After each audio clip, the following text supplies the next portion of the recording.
Rheology Friday. Aaron Tomlinson is still off. He's recovering from his vacation. You know, it's a funny thing about vacations is that oftentimes you take a vacation and then you need a vacation from your vacation. So Aaron's recovering from his vacation. And while he's recovering, I figured I'd do something just a little bit different. So this is actually Forward Live. This is the podcast, the live stream, the Facebook Live, whatever you want to call it, where we talk about real shit, real solutions to real problems for real people, right? And so today I have a very, very special topic, and I have an accompanying PowerPoint to go along with this. So if you will bear with me, I'm going to try to bring this in here and trying to think which is the best way to present this. That's not it.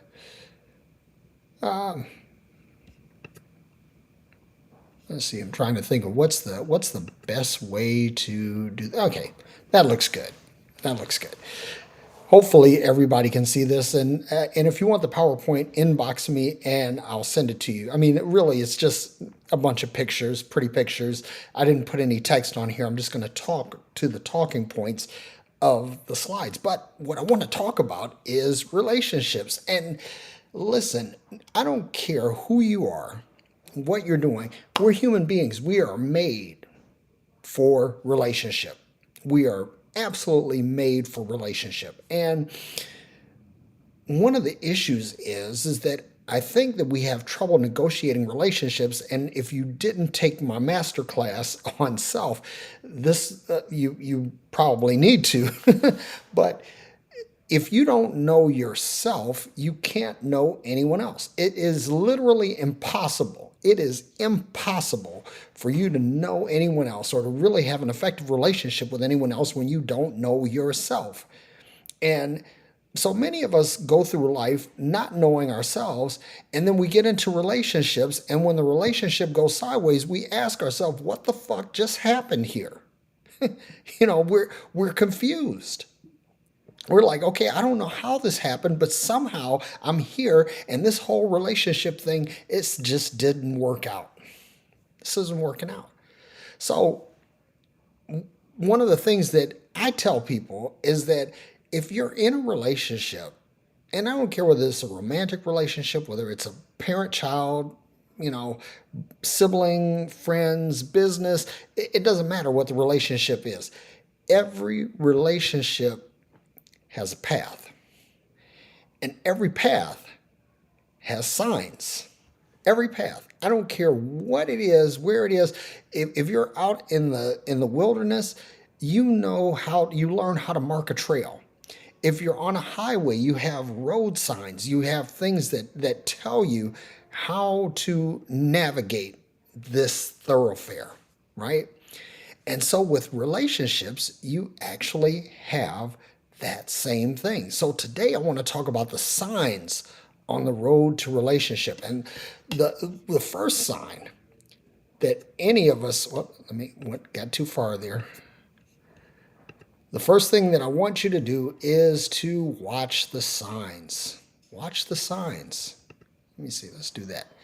Let's do that. So that way you can see the PowerPoint, because that's more important than me talking. It's more important that you see the imagery. Watch the signs, because on every relationship road there are signs. And if you're watching the signs, you'll learn how to navigate the thoroughfare better. You'll understand how to get from here to there.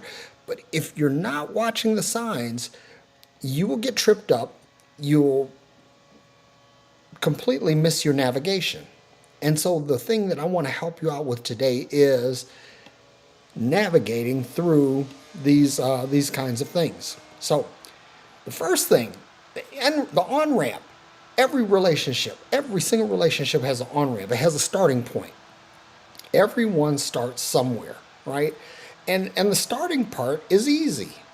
The starting part is easy. It's just simply putting one foot in front of the other. There's a Chinese proverb that says that the journey of 1,000 miles begins with a single step. It begins with that first step. The first step is the introduction to any relationship, right? And the first step can be hello. or it can be some business transaction, or it could be the lightning bolt, the thunderbolt of love. It can be any one of those things. But everyone has a starting point. And once you get to the starting point, you have to understand that the road is not always going to be straight. Everything is not going to be linear. So always remember that there are curves in every road. And why is this important? Because one of the things that you learn if you drive a car long enough is that when you're navigating curves, sometimes you need to slow down. Sometimes you need to be more alert. This is like where you pay attention to your vehicle. Like in a car, it's like called vehicle dynamics, and you're kind of paying attention to what the car is doing as you're navigating this. And that's called the seat of the pants, right? You're basically feeling what the car is doing literally through your gluteus maximus, right? So as you're going along, there are curves. And this, one of the things that I learned from playing baseball, because people say, well, sometimes life throws you a curve. And guess what? If you're in the batter's box, dog, you got to hit that ball. So it doesn't matter whether you get a curve ball, whether you get a slider, whether you get a changeup. It doesn't matter. Whatever comes across that plate, that is what you need to hit. So when you're on the highway of life and you're negotiating the relationship road, you have to understand that shit doesn't always go straight. Sometimes it goes sideways. And these curves, you have to be prepared to navigate and negotiate these curves. This is where mental agility and emotional flexibility come in. Because if you don't have the mental agility, you can't really think your way around these things. And if you don't have the emotional flexibility, you can't adapt. And adaptability is the key to survival in literally everything. If you can't adapt, you will go extinct. Okay? So always be mindful of the curves ahead. The next thing you want to understand is that there is going to be construction. And this is construction. See, we're conditioned to think that construction is a bad thing. When we think about roads and highways that we negotiate in real life, we think that construction is terrible. But really, construction is more like there are improvements, there are enhancements going on. And if you are in a successful relationship, and again, it doesn't matter whether it's romantic, whether it's business, whether it's platonic, whether it's sibling, whatever it is, right? That you have to understand that construction is a good thing. Construction means that things are getting better, that the pathway's getting broader, there are more exits being established, there's more safety features being engineered, and that is a sign of growth. That construction in your relationship is a sign of growth. So you want to be mindful of the construction, but what you don't want to do is just like how they tell you that construction zones, they have these high fines. It's $1,000 in addition to the regular fine if you're speeding through a construction zone. That's because you don't want to hurt what's doing the construction. And you don't want to damage the construction that's happening.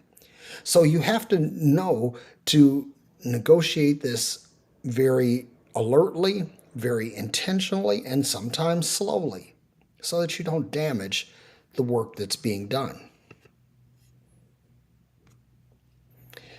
There are going to be detours. Again, life is not, straight lines, and neither are relationships. So there are going to be changes that happen. And if you're not paying attention to the detour signs, here's one of the challenges. Like, for example, if there's a detour because a bridge is out, if you ignore the detour sign, you're going to drive off where the bridge is supposed to be. And that will lead to hurt, harm, or fatality.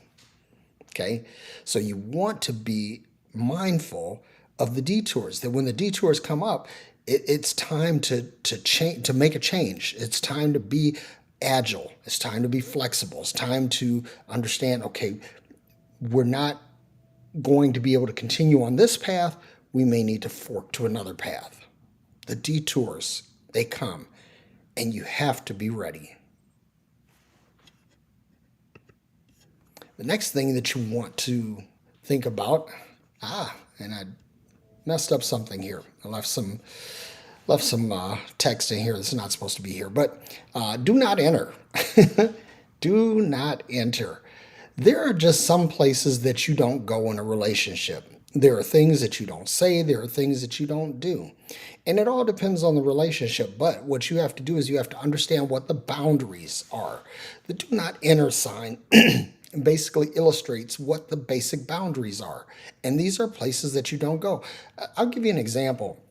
My younger brother and I love this guy. He is like one of my best friends in the world. But there are two things that we don't discuss. We don't discuss religion. We don't discuss politics. Why?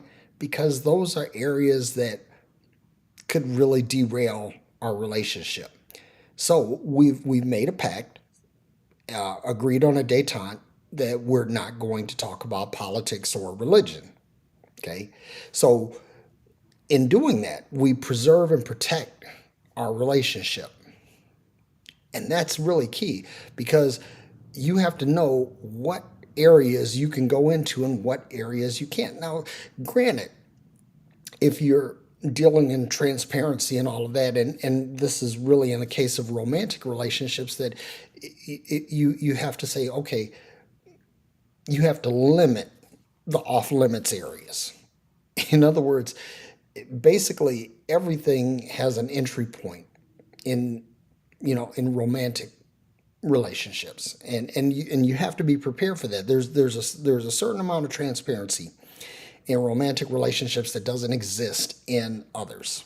Okay, so you want to make sure that the number of do not enter zones is limited in those particular cases. I hope you guys are enjoying this so far. By the way, I have a glass of wine here, and if you've been hanging out on Freology for any amount of time, you've probably seen this, but this is called Educated Guess Merlot. And is absolutely one of my favorites. One is that it has all of this nice chemical symbolism on the label, which that appeals to my inner nerd. And then also it happens to be a very drinkable, very mellow Merlot. Okay. The next two slides that I'm going to show you, they're kind of interchangeable. No outlet. This is like a cul-de-sac, right? In other words, you go in. There's no way out. There's no turns or anything, and it's. I'm going to juxtapose this with the next slide, which is dead end, and there's a difference because basically a no outlet says, okay, I've gone in, but I really kind of need to back out of this. I need to negotiate my way out of this. A dead end, on the other hand, when it comes to relationships, is basically the end. There's nothing left. You've hit an end point, and this is it's the end. But no outlet is not final or fatal. It's just you've hit a stopping point that you have to work around, right? So going to the next slide is we're talking about dead ends, and a dead end is exactly that. It's like there's no way out, and your opportunities to negotiate your way out of it are limited, right? So what you want to do is basically wherever you can turn a situation into a no outlet where you can negotiate around it, that's great. But sometimes dead ends happen. And this is another thing that you have to be prepared for in any relationship is that every relationship, just as it is subject to a beginning, it is also subject to an ending. And basically what you want to do is you want to set this up so that the endings are as graceful as the beginnings. Sometimes that works, sometimes it doesn't. But you have to be prepared for the end because the end simply comes. This one here, understand that, again, whether it's a romantic relationship, whether it's a sibling relationship, whether it's a business relationship, whether a work relationship, there is going to be competition. Now, you have relationships where you say, okay, nothing compares to you. There is no competition. And that's wonderful. It's wonderful to be filled with that kind of amorous feelings where you just feel like that this person is the thing. But and that you may not see any competition to that person, but there is always going to be someone vying for the affection of someone that you have affection for, and it doesn't matter again whether it's romantic, whether it's sibling, whether it's business, that these competitive aspects occur, and this is why relationships require maintenance. You know, I'm gonna use a couple of car examples, and I'm gonna nerd out a little bit, so bear with me. But this is really cool stuff if you don't know it, right? The late great Colin Chapman, the founder of Lotus, believed that a car only needed to be as complete as it needed to be to win one race.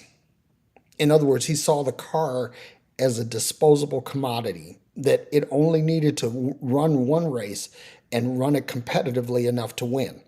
So he engineered the cars to be as simple and as lightweight as possible.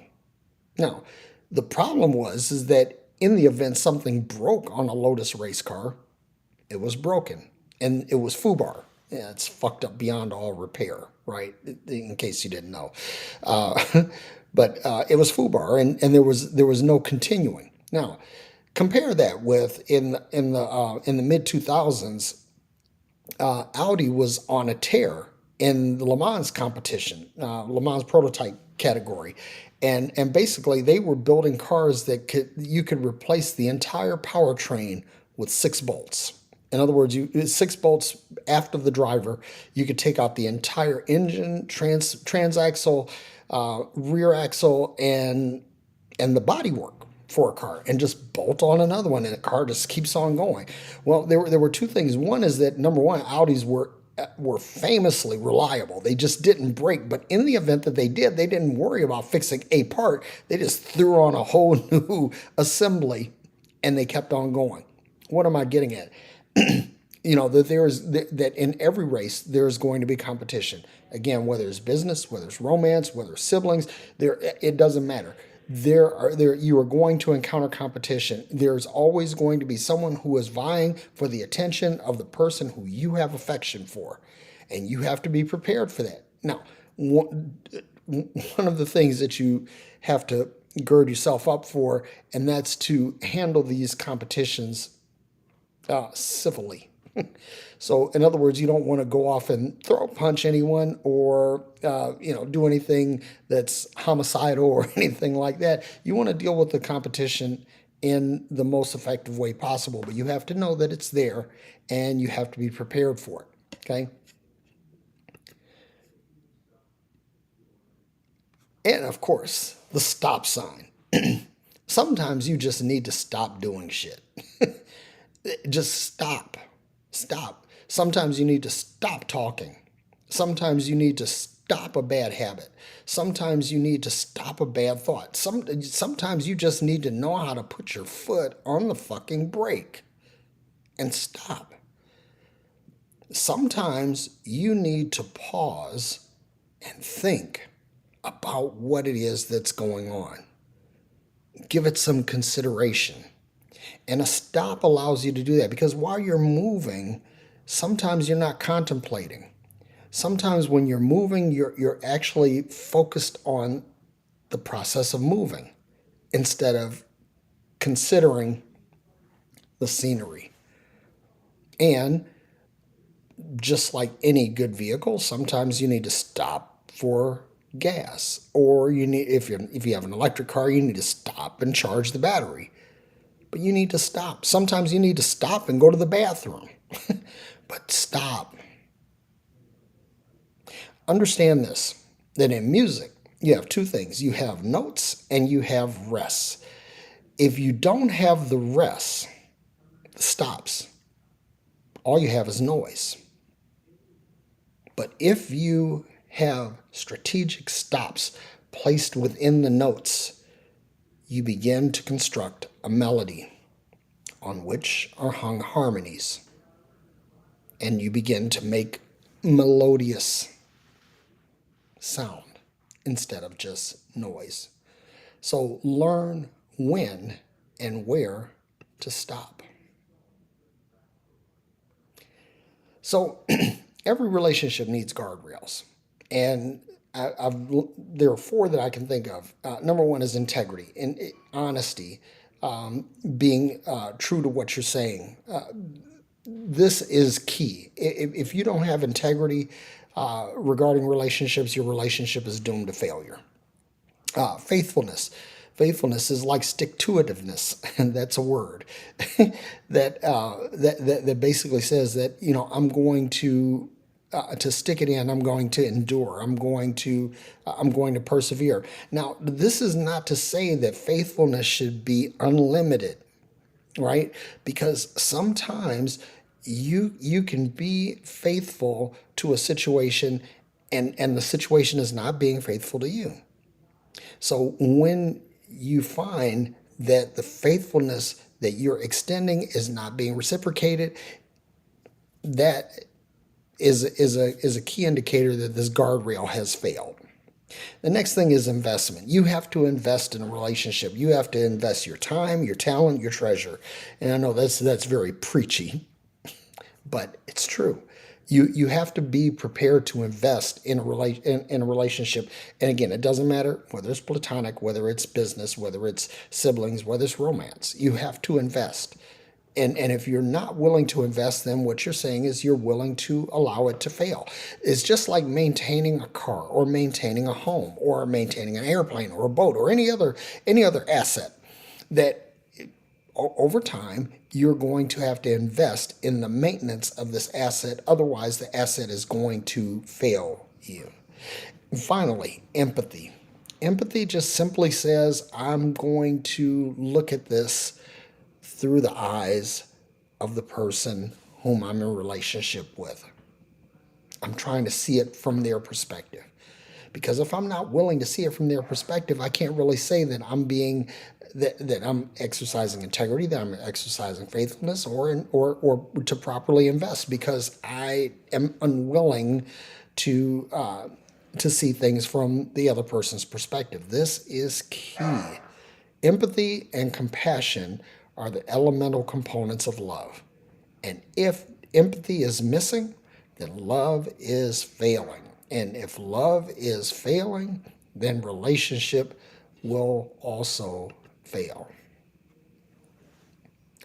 So what are some of the roadblocks to successful relationships? And listen, two things: people, friends and relatives. Friends and relatives often mean well. And again, I don't care whether we're talking about platonic, sibling, romance, business. It doesn't matter. That your friends and your relatives will often throw up things that will sabotage your relationship. Sometimes they will interfere, and sometimes they won't speak up when they see things. Now, understand this: you can't take advice from everyone. You should only take advice from people who you give a license to pour into your life. One of the key things that will create failure in any relationship is allowing people to speak into your relationship that have no business speaking into your relationship.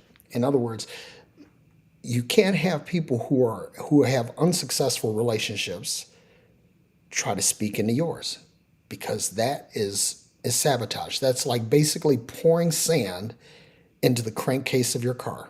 It will cause failure. You have to have people who understand at least where you're going, only allowing people like that to speak into your life. The next thing is timing. Timing is everything. I think that timing sabotages more relationships.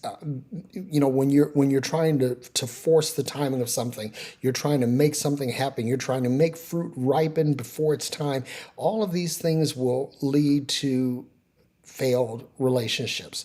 So you want to make sure that timing is organic, right? Because you can concoct timing, what you think the right timing is. And what happens is that you may produce something that looks like ripened fruit and it's really not. It's toxic or it's not nutritional or whatever. I mean, and I'm using kind of a farming analogy here, but it's the same thing in your relationships. Bad timing will derail everything. And then finally, goals. Are your goals aligned? It doesn't matter if you can be working on different things. You can have different different goals, different aspirations, but these goals should be aligned to a harmonious end.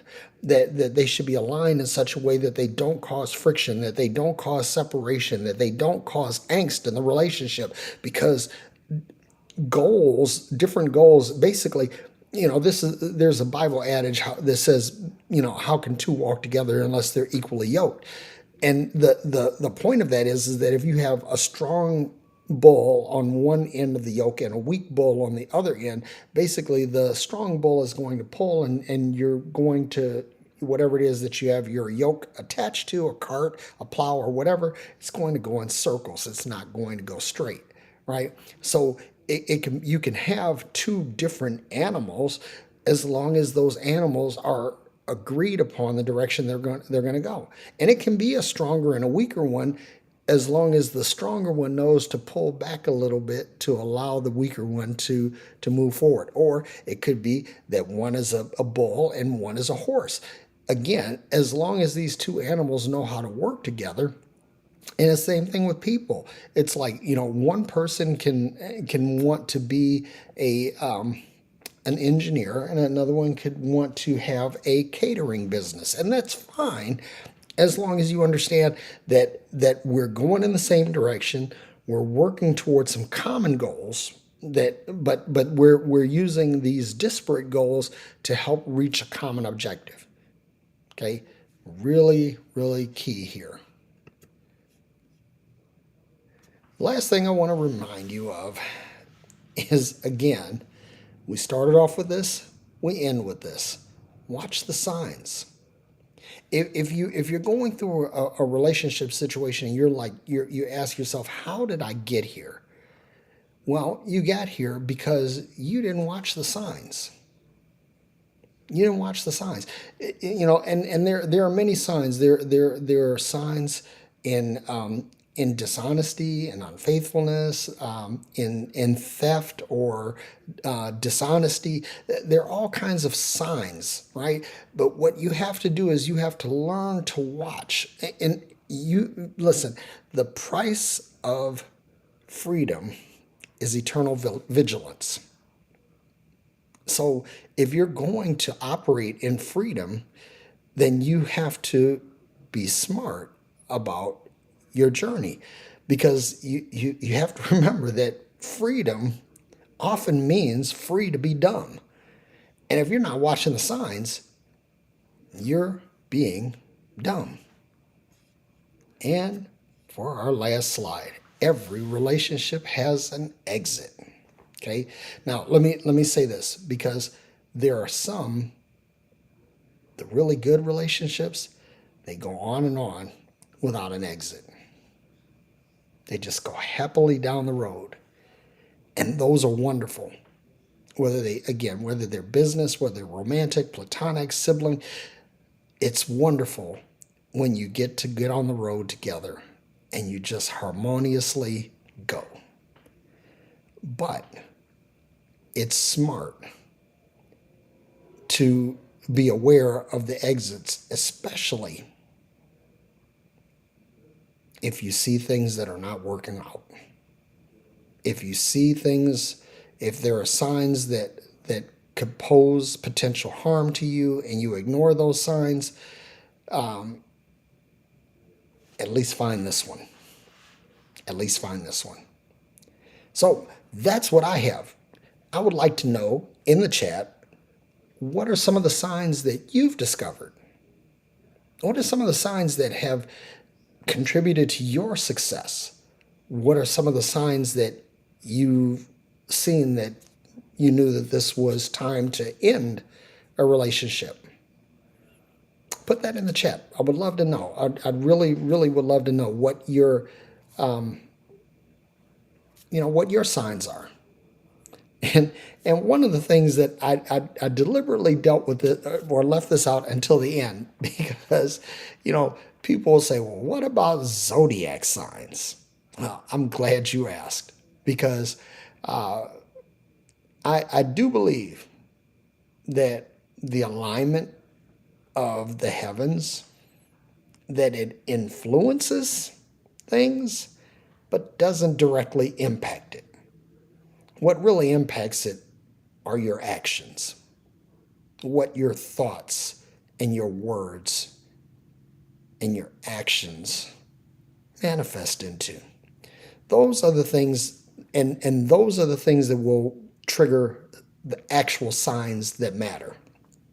So, yeah, zodiac, this might influence someone's behavior, but it's not really going to impact their actions. Okay? So, with that being said, I'm going to throw the thing out here into the chat in case anybody wants to join in.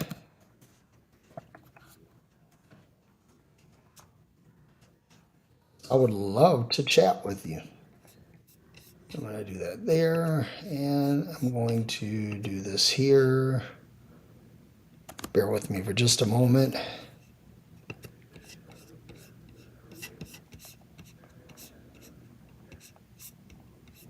And here we go. Gotta do a switch. Gotta love Facebook. So I'm going to say this.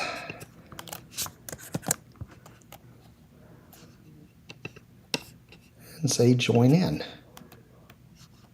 Whoops. Bear with me for just a second here. One of the things that I'm thinking about while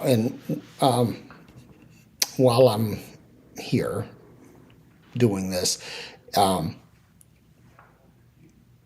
going to reach out and try to find an actual someone to operate the stream because one of the things that's a challenge for both Aaron and I that when we do phreology is that we have to be mindful of the guests and also things basically there are times when we'd like to post something during our show that we can't do. And so if you have any expertise with Restream and you're interested in putting on a producer's hat, I'd love to hear from you. Now, I'll be honest with you, initially, the pay will be zero. However, the experience will be invaluable. And eventually, as we grow our network, there's going to be opportunities for monetization and growth in that area. So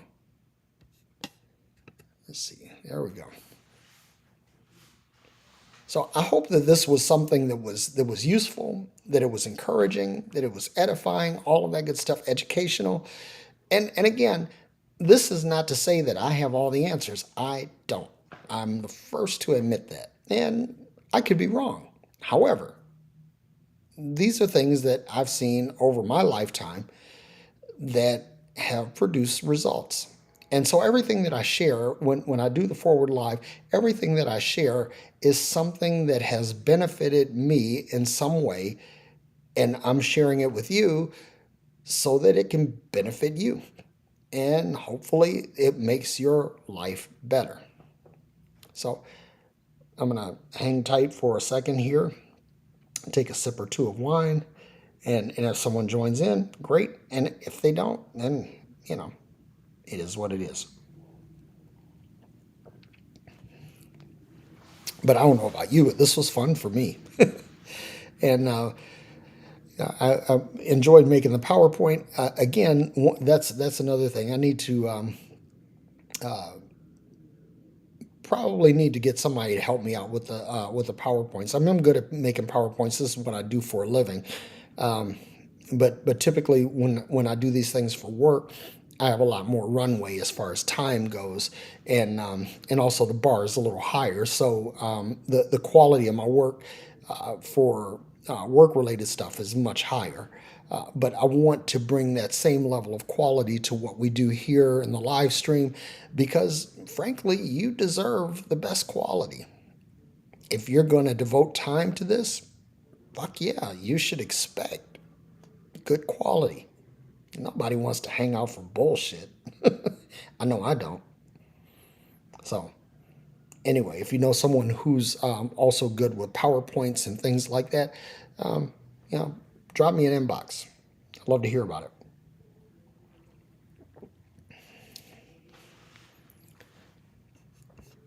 So, it looks like no one is going to join in.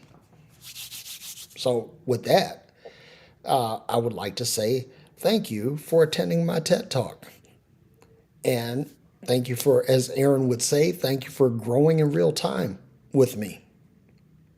And until the next time, which for me that will be Sunday morning, about 9-ish Central Time, there will be another episode of Forward Live. And then also at around 11 Mountain Time, Aaron will be on with his Sunday shindig, and he'll have some really cool metaphysical teaching to impart to you. And then also next Friday, Freeology Friday, we'll be back in the saddle again. Aaron and I will be here, and we'll have some action-packed conversation fueled by alcohol. No, just kidding.